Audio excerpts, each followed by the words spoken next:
Pak Pur, ini kan soal rupiah lagi Pak Pur. Ini kan kemarin Pak Peri mengatakan bahwa salah satu yang menyebabkan rupiah anjlok ini karena sentimen terhadap pencalonan Mas Thomas. Dan Pak Pur mengatakan bahwa pencalonan Pak Thomas itu tidak menyalahi prosedur. Nah, artinya melihat ini apakah bisa berdampak positif untuk kebijakan ekonomi ke depannya Pak Pur? Kalau Anda lihat kan Pak rupiahnya melemah sebelum Pak Thomas itu unjuk melemah terus-terusan. Jadi itu bukan isu jadinya. Ada hal yang menjadi faktor yang paling penting adalah sekarang Gubernur Bank Sentral, Kementerian Keuangan dan semua elemen pemerintah dan Bank Sentral itu setuju untuk menjaga stabilitas nilai tukar, dan kita percaya Bank Sentral punya strategi yang pas lah untuk mengendalikan nilai tukar.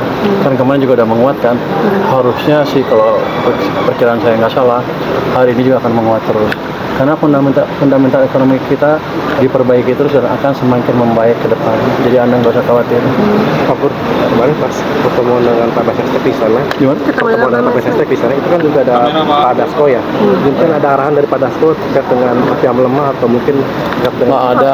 Dia hanya ikut berdiskusi tentang keadaan ekonomi secara keseluruhan, dan beliau juga setuju rupiah harusnya tidak selemah ini, harusnya mengarah ke arah yang lebih kuat dari level yang sekarang atau yang kemarin-kemarin. Jadi Anda nggak usah khawatir bahwa rupiah itu akan men-trigger krisis ekonomi.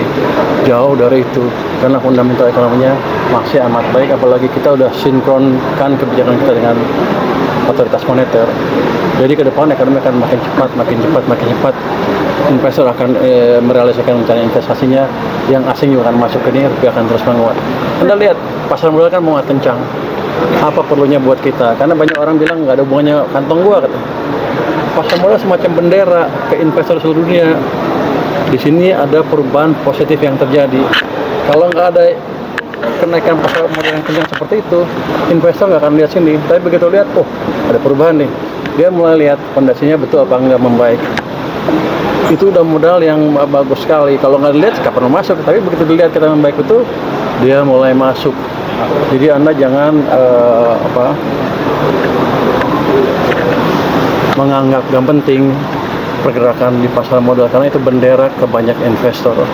Jadi FDI kayaknya akan mulai banyak masuk ke sini. Pak, terkait tabungan yang ada Bapak cek tadi itu, tabungannya yang Bapak cek terbatas di pejabat eselon 1 dan 2 atau sampai ke pejabat eselon 3 dan pelaksana seterusnya?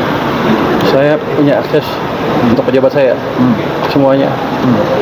Tapi yang saya periksa sampai eselon 3. Karena yang mau naikkan yang itu nanti, kalau yang di bawah mau naik, kita lihat lagi.